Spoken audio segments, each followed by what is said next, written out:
ಮೈಸೂರಿನಲ್ಲಿ ಯುವಕ ಹಾಕಿದ ಪೋಸ್ಟ್ ಬಿಗುವಿನ ವಾತಾವರಣ ಸೃಷ್ಟಿಸಿದೆ. ದಾಂಧಲೆ ಸಂಬಂಧ 50 ರಿಂದ 60 ಜನರ ಗುರುತು ಪತ್ತೆ ಹಚ್ಚಿದಂತ ಪೊಲೀಸರು ವಿಚಾರಣೆ ನಡೆಸ್ತಾ ಇದ್ದಾರೆ. ಈ ಸುದ್ದಿಯನ್ನು ನೋಡೋಣ ಉದಯಗಿರಿ ನಿಖಿನಿಗಿ ನ್ಯೂಸ್ ಟಾಪ್ನಲ್ಲಿ.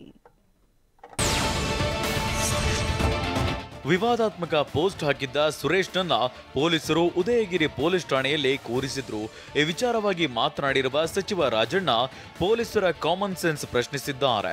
ಇದಕ್ಕೆ ತಿರುಗೇಟು ಕೊಟ್ಟ ಅಶೋಕ್ ಪೊಲೀಸ್ ಠಾಣೆಗಳನ್ನ ಮುಚ್ಚುವಂತೆ ಲೇವಡಿ ಮಾಡಿದ್ದಾರೆ. ಪೊಲೀಸ್ ಇಲಾಖೆನೇ ಸರಿ ಇಲ್ಲ ಅಂತ ಹೇಳಿದ್ದಾರೆ ಅವರು. ಅಂದ್ರೆ ಮುಚ್ಚಿರಿ ಪೊಲೀಸ್ ಸ್ಟೇಷನ್ ಹಂಗಾರೆ ಯಾಕೆ ಇಟ್ಕೊಂಡಿದ್ದೀರಾ ಸರ್ಕಾರ?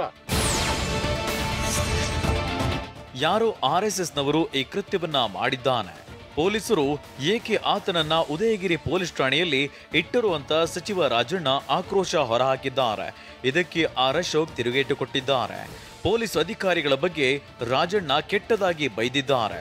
ಉದಯಗಿರಿಗೆ ಬೇರೆ ಕಾನೂನಿದೆಯಾ, ಕಾಮನ್ ಸೆನ್ಸ್ ಮಂತ್ರಿಗಿಲ್ವಾ ಅಂತ ಟಾಂಗ್ ಕೊಟ್ಟಿದ್ದಾರೆ. ಅವ್ರನ್ನ ಯಾಕೆ ಇಲ್ಲಿ ಇದೇ ಸ್ಟೇಷನ್ಗೆ ಉದಯಗಿರಿಗೆ ಕರ್ಕೊಂಡೋದ್ರು? ಏನು ಇವರ ಕಾಂಗ್ರೆಸ್ ಅವರ ಅಪ್ಪನ ಮನೆಗಳಿಗೆ ಕರ್ಕೊಂಡೋಗ್ಬೇಕಾಯ್ತು? ಏನು ಉದಯಗಿರಿ ಏನು ಪಾಕಿಸ್ತಾನದಲ್ಲಿದೆಯಾ? ಇಡೀ ಘಟನೆ ಹೊಣೆಗಾರಿಕೆ RSSನದ್ದು ಅಂತ ಕೆಪಿಸಿಸಿ ವಕ್ತಾರ ಲಕ್ಷ್ಮಣ್ ಆರೋಪಿಸಿದ್ದಾರೆ. ಮುಸ್ಲಿಮರ ವೇಷದಲ್ಲಿ ಬಂದು ಕೃತ್ಯ ಎಸಗಿರೋದಾಗಿ ಆರೋಪಿಸಿದ್ದಾರೆ.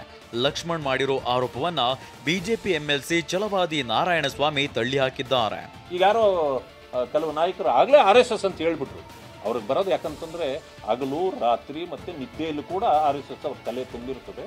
ಅದರಿಂದ ಸಡನ್ ಆಗಿ ಬೆಳಗ್ಗೆ ಎದ್ದಾಗ RSS ಹೇಳ್ತಾರೆ ಅವರು. ಕಾನೂನು ಸುವ್ಯವಸ್ಥೆ ಉಲ್ಲಂಘಿಸಿ ವಿಧ್ವಂಸಕ ಶಕ್ತಿಗಳ ಪ್ರದರ್ಶನವಾಗಿದೆ ಅಂತ ಟ್ವಿಟರ್ನಲ್ಲಿ ಬಿಜೆಪಿ ರಾಜ್ಯಾಧ್ಯಕ್ಷ ವಿಜಯೇಂದ್ರ ಕೆಂಡ ಕಾರಿದ್ರು. ಸಚಿವ KN ರಾಜಣ್ಣ ಹೇಳಿಕೆ ನಾಚಿಕೆಗೇಡಿನ ಸಂಗತಿಯಾಗಿದೆ. NR ಕ್ಷೇತ್ರದ ಉದಯಗಿರಿ ಠಾಣಾ ವ್ಯಾಪ್ತಿಯಲ್ಲಿ ಮುಸ್ಲಿಂ ಸಮುದಾಯದವರು ಹೆಚ್ಚಾಗಿರೋದ್ರಿಂದ ಕ್ರೌರ್ಯವನ್ನ ಎಸಗಿದ್ದಾರೆ. ಪೊಲೀಸರ ಮೇಲೆ ಹಲ್ಲೆ ನಡೆಸುವಷ್ಟು ಬಲಿಷ್ಠರಾಗಿದ್ದಾರೆ. ಸಮಾಜಘಾತುಕ ದುಷ್ಟರ ವಿರುದ್ಧ ಸರ್ಕಾರ ಸೂಕ್ತ ಕ್ರಮ ಕೈಗೊಳ್ಳಬೇಕು ಅಂತ ಆಗ್ರಹಿಸಿದ್ದಾರೆ.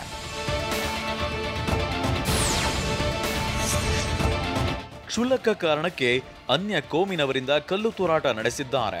ಕಾನೂನು ಮತ್ತು ಸುವ್ಯವಸ್ಥೆ ಹದಗೆಟ್ಟಿರೋದಕ್ಕೆ ಉದಾಹರಣೆ ಅಂತ ಟ್ವೀಟ್ ಮಾಡಿ ಯತ್ನಾಳ್ ಕಿಡಿಕಾರಿದ್ದಾರೆ.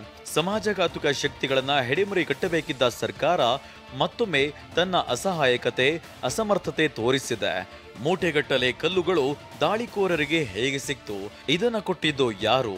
ಈ ಗಲಭೆಗೆ ಯಾರು ಕಾರಣ? ಸರ್ಕಾರ ಉತ್ತರಿಸಲಿ ಅಂತ ಗುಡುಗಿದ್ದಾರೆ.